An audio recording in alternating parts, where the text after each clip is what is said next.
मोदी के जो मित्र हैं, अडानी है, अंबानी है, रियल एस्टेट की कंपनियां हैं, उसके लिए लेबर सप्लाई का एक केंद्र बनाया हुआ है। बिहार की जनता के साथ इन 23 सालों से जो धोखाधड़ी चल रहा है, छठ और दिवाली में जो भाजपा के लोग संघ लोग नफरत की राजनीति भी करते हैं, इस नफरत की राजनीति से लोग बचे।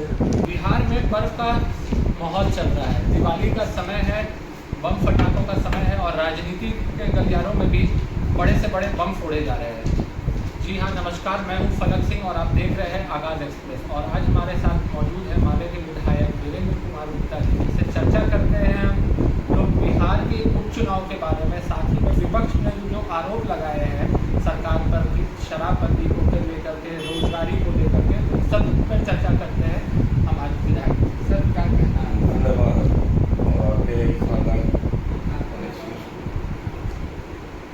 ये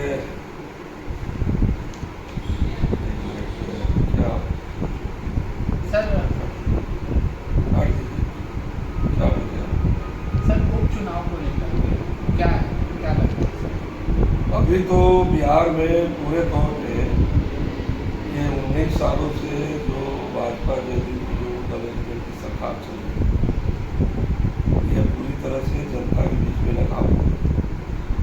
इसमें जो आम आदमी है, जिनकी आमदनी 10,000 रुपये महीने से कम है, उन लोगों के लिए सरकार ने कुछ नहीं किया। और जो बिहार में अभी बाढ़ है, तो बाढ़ से पूरा इलाका, उत्तर बिहार का इलाका तबाह है। वहाँ न बाढ़ पीड़ितों को कोई राहत दिया। सरकार कहती है कि हम विकास करा रहे हैं, लेकिन नीतीश जी के शासनकाल में दो बार कुर्सी बांट दिया। हमारे जिले में जमींदारी बांध है, बांध है, वो सब कुछ किया। सर, पर सरकार का ये कहना है कि वो बहुत ही हद तक कंट्रोल करने में सक्षम रही है बाढ़ को लेकर। ये बाढ़ को लेकर के तो पूरे तौर पे ये तबाही ही बता रही है ना कि 102 किलोमीटर पूरब कोसी बहती थी पुलिया। आपके इलाके में ये हमारा इलाका तो चंपारण है, लेकिन हम उस इलाके की भी बात कर रहे हैं।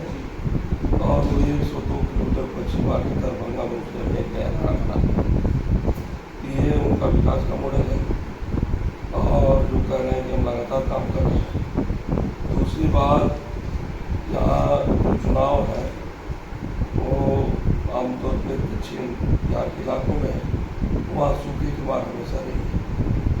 चाहे इंद्रपुरी जलाशय का मामला हो, मलईप्रास का मामला हो, या अन्य जगहों पर जहाँ सूखे की मार से किसान बच सकते हैं, तो उसके लिए खेती बाड़ी पर से जरूरी, उसके लिए कोई काम नहीं। बिहार के जो छात्र युवा हैं वो आज भी आपको बाहर ले जाते हैं और बिहार में रोजी रोजगार का कोई नाम निशान नहीं है। छात्र नौजवान यदि प्रदर्शन करते हैं तो उन पर लाठी चलती है, रोजगार के लिए प्रदर्शन करते हैं। ये आशा है भाजपा की, केंद्र की, दिल्ली की सरकार और बिहार की सरकार दोनों मिला करके उनको 1500 रुपये महीने देती है, 50 रुपये रोज। हम और आप 500 रुपये से कम मजदूरी नहीं देते, किसी को काम में लगाएंगे। ये रसोईया है उनको 69 रुपये, सफाई कर्मी है उनको 100 रुपये। तो ये जो 10 लाख से ज़्यादा परिवार बिहार होगा, तो जिसको सरकार ने काम पर लगाया है उसको भी एक न्यूनतम मजदूरी जो मिलनी चाहिए वो भी नहीं नसीब। तो ये बिहार में सरकार किसके लिए काम कर रही है?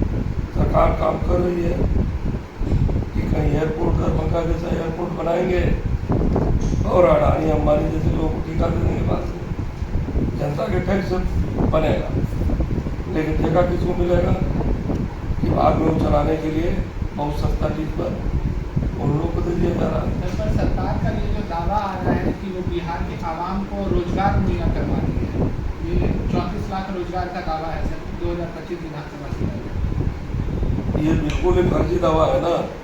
आप बिहार में जा कर के देख लें कि कोरोना कोरोना काल के बाद एक फैसला आया कि हेल्थ एंड वेलनेस सेंटर बनाए जाएंगे, हर पंचायत में कुछ हेल्थ सेंटर बनाए जाएंगे। उसमें कुछ जगह मकान बन गए, लेकिन वहाँ नर्स तक नहीं, पैथोलॉजिस्ट और एक्सरे वाले और मान लिया डॉक्टर की बात दूर है, तो आप किस क्षेत्र में बहाली कर रहे हैं। यह आप देखेंगे कि कोई ऐसा विभाग नहीं है। आप यहाँ ये काम किए हैं कि इन्होंने बिहार के नौजवानों को गुलाम बनाने का जो हायर करने वाली कंपनियां हैं, जैसे बैकग्राउंड है, उर्मिला है, तो अब मैंने ये ब्लॉक में जो डाटा ऑपरेटर, उनको आप 12-15 हज़ार रुपये दे रहे हैं, 17 हज़ार दे रहे हैं, और सरकार से वो 25-30 हज़ार कंपनियाँ ले रही हैं। तो ये पूरा प्राइवेटाइजेशन को आपने बढ़ावा दिया, कहीं कोई नौकरी नहीं दिया, और बिहार में कुछ आपको ITI खोल करके आप यहाँ से स्किल्ड लेबर और अनस्किल्ड लेबर दोनों को बिहार सरकार जो है वो पैदा करती है। और ये मोदी के जो मित्र हैं, अडानी है, अंबानी है, रियल एस्टेट की कंपनियाँ हैं, उसके लिए लेबर सप्लाई का एक केंद्र बनाया हुआ है पूरे बिहार में।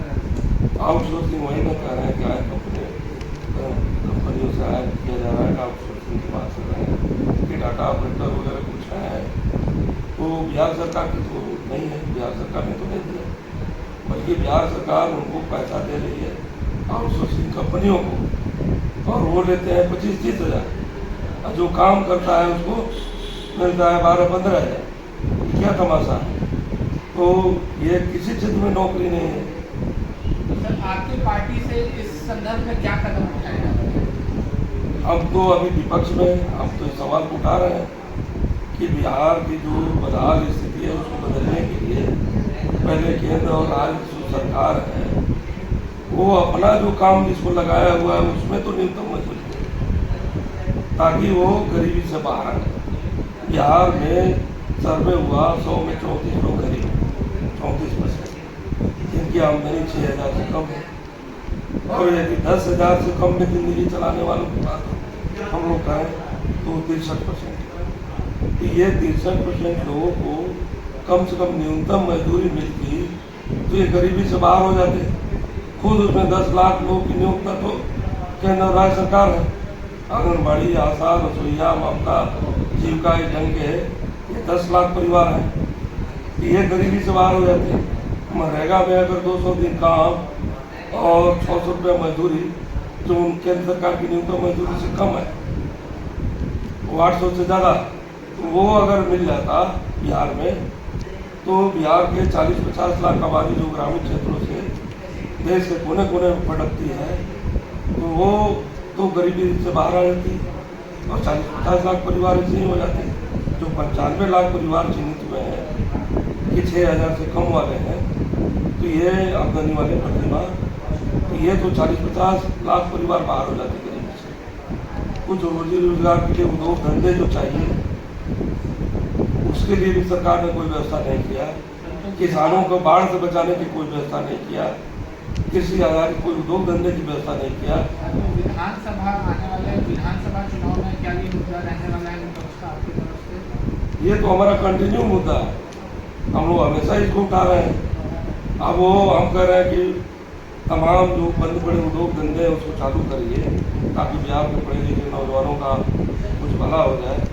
तो जूट मिल का, कागज़ मिल का, दरभंगा की कागज़ मिल का, जूट मिलों का, बिहार की ये मोतिहारी की चीनी मिल की ज़मीन का, चनपटिया की चीनी मिल का, घरोल चीनी मिल का, दुर्गा चीनी मिल का, ये तमाम ज़मीन का भाजपा जदयू के नेता तो बंदर बांट कर रहे हैं आपस में, ये तमाम चीज़ें कर रहे हैं। और सर्वे जो आया है, इस सर्वे में जो जहाँ बसा हुआ है, गांव की 1/3 आबादी जहाँ बसी हुई है उनके कागज़ नहीं, तो उसका कागज़ न दे करके उसको अवैध दखलकार दिख रहे हैं इस सर्वे में। तो कल वो अपने बेदखली का एक रास्ता बना रहे हैं उनके घरों पर बुलडोजर चलाने का। तो ये सरकार तो पूरे तौर पे अडानी के लिए, अंबानी के लिए, मोदी के मित्रों के लिए बिहार को लेबर सप्लाई का जोन बना दो, बिहार को जो है जमीन जो है जितना लोग मांगेंगे अडानी अंबानी के, हमको पेट्रोल पंप के लिए जगह चाहिए, हमको अपना जो है टावर जो है मोबाइल टावर इंटरनेट के टावर लगाने के लिए चाहिए, तो उसके लिए ज़मीन देंगे। इसका वो रियल एस्टेट की कंपनियों के लिए ज़मीन देंगे। में क्या लग रहा है, किसके साथ जाएगा? ये तो सीधे तौर पे दिख रहा है कि बिहार की जनता के साथ इन 23 सालों से जो धोखाधड़ी कर रहा है, तो बिहार की जनता जो है वो बार बार नहीं ठगी जाएगी। किसी को आप बार बार ठग सकते हैं, लेकिन सभी को आप बार बार नहीं ठग सकते। तो बिहार की सरकार जो है सभी को बार बार ठगने में लगी है, तो अब ये किसी के दासापट्टी में नहीं आने वाले हैं। और बिहार की जनता जो है वो पूरे तौर पे ये मन बना चुकी है। वो लोकसभा के चुनाव में भी दिखा कि कैसे लोग जो है वो आगे बढ़े और एनडीए की सरकार हिंदुस्तान में नहीं बने, इसके लोगों ने कोशिश की, लेकिन चुनाव आयोग प्रशासन तमाम तरीक़ों से तिकड़म से धन बल कर बाहुबल पर ये लोग एक हद तक अपना सत्ता में आए हैं, लेकिन जनता उस दिशा में बढ़ चुकी है। लोकसभा चुनाव में जनता जिस दिशा में बढ़ी थी वो और आगे बढ़ चुकी है और कोई सीट एनडीए नहीं जीती। और इस बीच में सर नई पार्टी उभर कर आई है, जन स्वराज पार्टी, उसके बारे में क्या कहिएगा? वो तो कंपनियों के पैसों से चलने वाली पार्टी है, तो कोई भी कंपनियों के पैसे से जो चलेगी पार्टी, वो जनता की पार्टी तो नहीं होगी, जनता का काम तो नहीं करेगी। बीजेपी कंपनियों के पैसे से चलती है तो उसको जनता के किसी दुख दर्द से मतलब नहीं है। जन स्वराज भी कोई एक पार्टी आ जाएगी तो उससे जनता का क्या भला हो जाएगा। जो कह रहे हैं कि दारू की नदी हम बिहार में बहा करके और बिहार का विकास करेंगे, तो ये पूरे शराब बनाने वाली कंपनियां जो हैं उसके द्वारा आपको ये संचालित हैं, ये उनकी मांग को उठा रहे हैं कि शराब बनाने वाली कंपनियां पूरे बिहार को शराब के नशे में डुबा करके अपना कमाई करना चाहती हैं, तो उसके पक्ष में वो अपना बयान दे रहे हैं। तो हम समझ रहे हैं कि तमाम जो चीज़ें हैं कि सीधे तौर पे बात है कि कंपनियों द्वारा संचालित कोई चीज़ जनता के पक्ष में तो नहीं हो सकता, कोई पार्टी हो, बीजेपी जैसे नहीं है। आखिरी सवाल, झारखंड में होने वाले चुनाव को लेकर के मांगे अलग हो चुकी है, इंडिया गठबंधन में दरार आई है, क्या कहना है सर, क्या असर पड़ेगा? जेएमएम वापस सत्ता पे आ रही है कि एनडीए का इस बार दबदबा रहेगा? देखिए, इंडिया गठबंधन जो है वो आगे बढ़ेगी। अगर संगठन में कुछ सीटों के लिए आपको कुछ अनबन रहती है, वो अंत तक पूरी चीज़ें सेटल हो जानी चाहिए। और दूसरी बात, झारखंड में बीजेपी की सरकार को लोगों ने देखा है, रघुवर सरकार को, कि आदिवासियों के लिए कि आदिवासियों की जगह को कैसे छीन लिया जाए। तो जो छोटनागपुर संताल परगना टेनेंसी एक्ट जो था, जिसमें उनकी ज़मीन को गैर आदिवासी नहीं लेंगे, तो भाजपा ने तो ये किया कि वहाँ अडानी अंबानी जैसे लोग, वेदांता जैसे लोग, टाटा बिरला और भी ज़्यादा संख्या में कैसे आदिवासियों की जमीन उठाना होगा।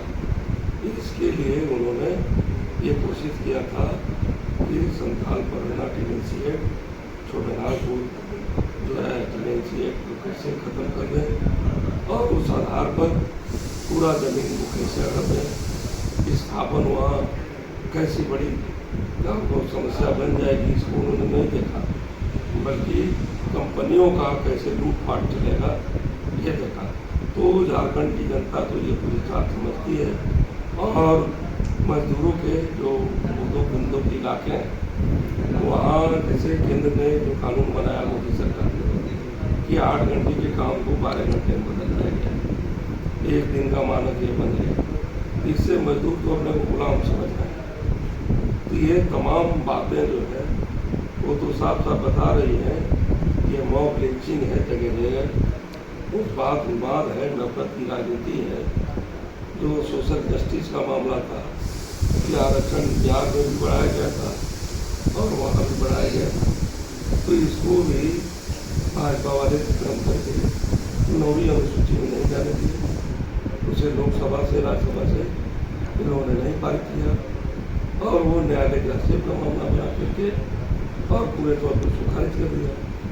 ये तो सभी लोग देख रहे हैं कि ये आम आवाम के लिए ये सरकार नहीं है भाजपा की, बिल्कुल ये कंपनियों के लिए है और नफरत की राजनीति करके ये ध्रुवीकरण करते हैं। आज बिहार में जनता जब बदलाव की बात सोच रही है तो सीमांचल में गिरिराज सिंह जा करके अपना बक करके एक उन्माद पैदा कर रहे हैं कैसे हिंदू मुस्लिम के बीच नफरत पैदा किया जाए। तो ये विनाश की बातें हैं उनकी।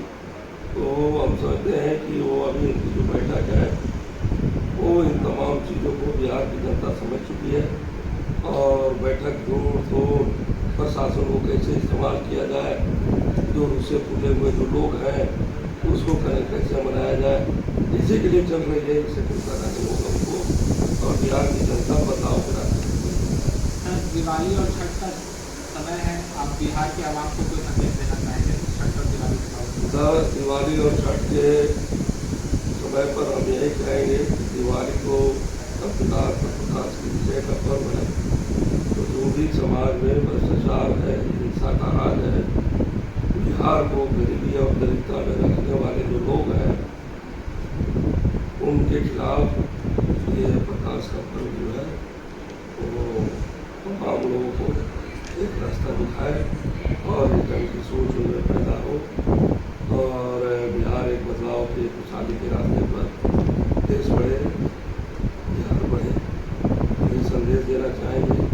छठ और दिवाली में जो भाजपा के लोग संघ के लोग नफरत की राजनीति करते हैं, इस नफरत की राजनीति से लोग बचें और शांतिपूर्ण खुशहाली पूर्ण माहौल में लोग पर्व अपना करें, इसके लिए हम शुभकामना देते हैं और बिहार आगे बढ़ेगा और शांति, जनता की एकता, खुशहाली के लिए सब लोग आगे बढ़ेंगे।